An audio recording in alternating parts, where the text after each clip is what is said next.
नमस्कार दोस्तों, अभिनंदन है आप सभी का।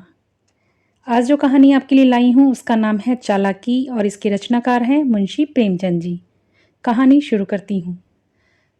पंडित बालक राम शास्त्री की धर्मपत्नी माया को बड़ी देर से एक हार लेने की इच्छा थी और वह कई बार पंडित जी के पास वह हार खरीदने के लिए जिद कर चुकी थी, पर पंडित जी टाल मटोल करते रहते थे। वह उसे स्पष्ट न कहते कि मेरे पास पैसे की कमी है। इससे उनके मान सम्मान को चोट पहुंचती थी। तर्क से काम लेते थे।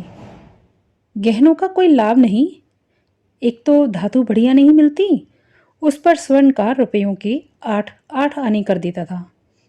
और सबसे बड़ी बात यह है कि घर में गहने रखना चोरों को दावत देना है। घड़ी भर के श्रृंगार के लिए इतनी मुसीबत सिर पर लेना बेवकूफ़ी का काम था। बेचारी माया ने तर्कशास्त्र नहीं पढ़ा था। इन दलीलों के सामने वह हार जाती। पड़ोसनों की ओर देख देख कर उसका दिल ललचाता रहता था, पर दुख किसको बताए। यदि पंडित जी ज़्यादा मेहनत करने के काबिल होते तो यह मुश्किल काम आसान हो जाता, पर वह बहुत आलसी व्यक्ति था। ज़्यादा समय रोटी पानी और आराम में व्यतीत करता था।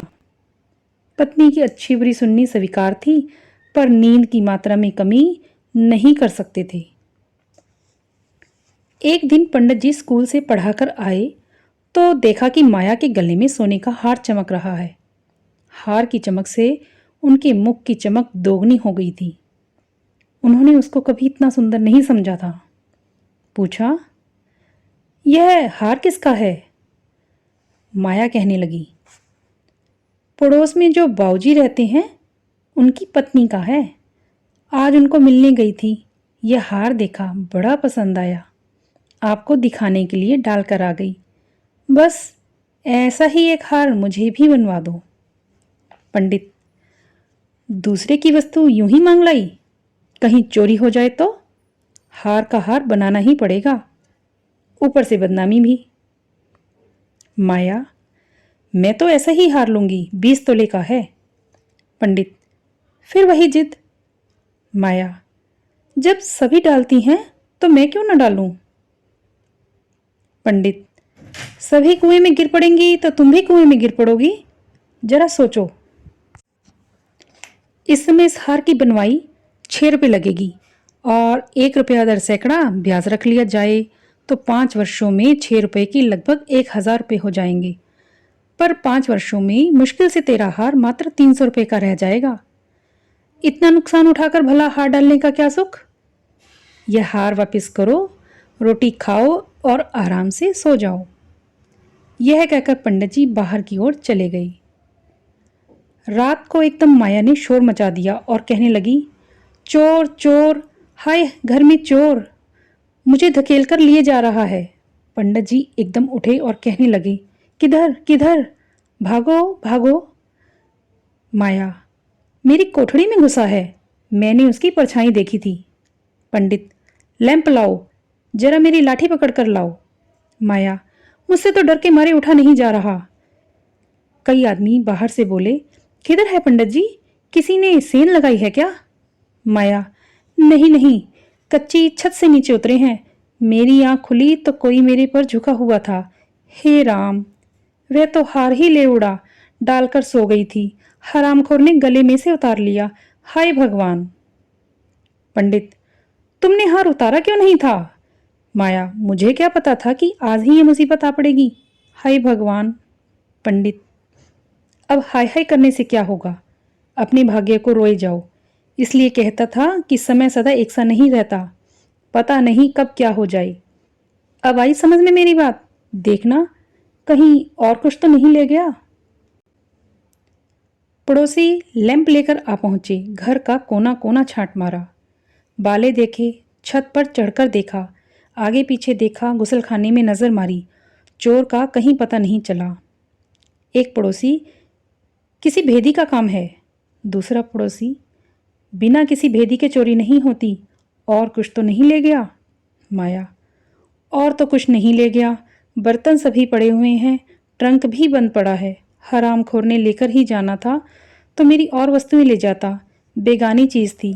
भगवन, उसके पास किस मुंह से जाऊंगी?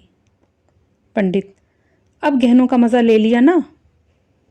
माया, हे भगवान, यह बदनामी भी लिखी थी? पंडित, समझा समझा कर हार गया, तुम ना मानी।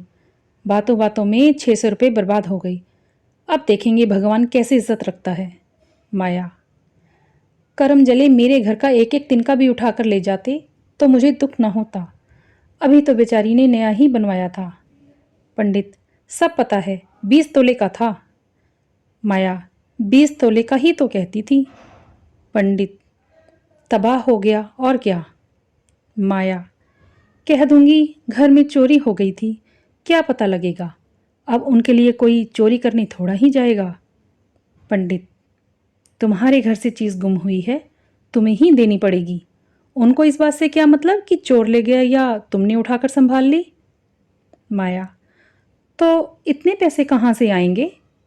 पंडित, कहीं ना कहीं से तो आए ही जाएंगे, नहीं तो इज्जत कैसे रहेगी? पर की तुमने बहुत बड़ी गलती है। माया, भगवान से मांगी हुई चीज़ भी ना सहन हुई। मुझे तो काल ने आ घेरा, नहीं तो थोड़े समय के लिए गले में डालने से ऐसा कौन सा कोई बड़ा सुख मिल गया। मैं हूं ही बदकिस्मत। पंडित, अब पछताने और अपने आप को बुरा भला कहने का क्या लाभ? चुप करके बैठ जा, पड़ोसन को कह दे घबराए ना। तेरा हार जब तक वापस नहीं कर देंगे उस समय तक हमें चैन नहीं आएगा। पंडित बालकराम को अब यह चिंता सताने लगी कि किसी ढंग से हार बन जाए। यदि वह इनकार कर देते तो कोई बात नहीं थी, पड़ोसन को सब्र ही करना पड़ता। ब्राह्मण को सजा कौन देता? पर पंडित जी ब्राह्मण होने के सम्मान को इतना सस्ता और इतनी जल्दी गंवाना नहीं चाहते थे। सुस्ती को छोड़कर वह पैसा कमाने में व्यस्त हो गए। 6 महीने तक उन्होंने दिन को दिन और रात को रात ना समझा। दोपहर को सोना छोड़ दिया, रातों को देर तक जागते रहते। पहले सिर्फ एक स्कूल में ही पढ़ाया करते थे। इसके बिना वह पंडितों के लिए खुले हुए 101 कामों में से भी घटिया समझते थे। पर अब स्कूल से आकर शाम तक एक स्थान भगवान की कथा सुनाते, वहाँ से वापस आकर 11-12 बजे तक जन्म कुंडलियाँ, वार्षिक फल आदि बनाते रहते। सुबह के समय मंदिर में दुर्गा जी का पाठ करते। माया पंडित जी का यह बदला हुआ रूप देख देख कर कभी कभी पछताती कि मैंने यह मुसीबत क्यों ले ली। कहीं बीमार पड़ गए तो लेने के देने पड़ जाएंगे। उनकी शारीरिक हालत देखकर उसको अब चिंता सताने लगी। इसी प्रकार 5 महीने बीत गए। एक दिन शाम के समय वह दिया बाती करने जा रही थी कि पंडित जी आए, अपनी जेब में से एक पोटली निकाली और उसके सामने फेंक दी और कहने लगे, आज तेरे कर्ज से मुक्ति मिल गई। माया ने पोटली खोली तो उसमें सोने का हार था। उसकी चमक, उसकी सुंदर बनावट देखकर उसके अंतर्मन में झुंझुनाहट सी होने लगी। चेहरे पर आनंद की आभा छा गई। उसने बड़ी बड़ी आंखें खोलकर पूछा, खुश होकर दे रहे हो या नाराज होकर? पंडित, तेरे कहने का क्या मतलब? कर्ज तो उतारना ही पड़ेगा, चाहे खुशी से दो या बिना खुशी के। माया, यह कर्ज नहीं है। पंडित, और क्या है? बदला सही। बदला भी नहीं है यह। फिर क्या है? आपकी निशानी है। तो क्या कर्ज उतारने के लिए कोई दूसरा हार बनवाना पड़ेगा? नहीं नहीं, वह हार चोरी नहीं हुआ था, मैंने झूठ मूठ का शोर मचाया था। पंडित, सच? हाँ, सच कहती हूँ, मेरी सौगंध। आपके पैरों को हाथ लगाकर कहती हूँ। तो तुमने मेरे साथ त्रिया चरित्र खेला था? जी हाँ। तुम्हें पता है तुम्हारी इस चतुराई की मुझे क्या कीमत चुकानी पड़ी है? क्या 600 रुपये से भी अधिक? इससे भी अधिक। इसके लिए मुझे अपनी स्वतत्व आज़ादी की बलि देनी पड़ी है।